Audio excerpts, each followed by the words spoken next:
আজকের সমাজে বিয়ে মানে যার যত টাকা আছে তার বিয়ে হবে সহজে, যার যত টাকা কম আছে তার বিয়ে হবে দেরিতে, যার যত বড় চাকরি আছে, যার যত বড় ব্যবসা আছে, যার বাবার যত অর্থ সম্পদ আছে তার বিয়ে হবে আনন্দে সুখে সবাইকে মিলেমিশে এক করে খুব ধুমধাম করে।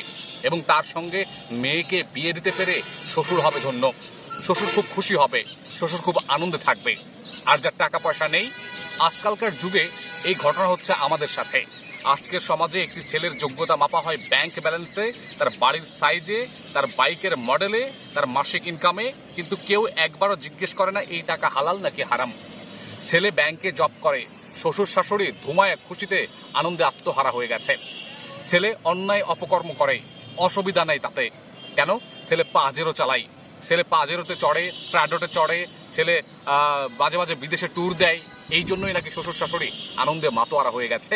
গ্রামবাসী বলে, দেখ একজন সফল জামাই পেয়েছে।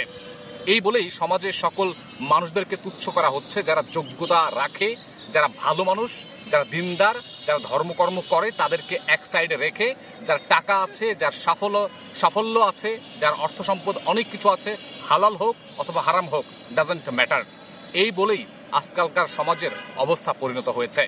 তাহলে নিশ্চয়ই আপনি লক্ষ্য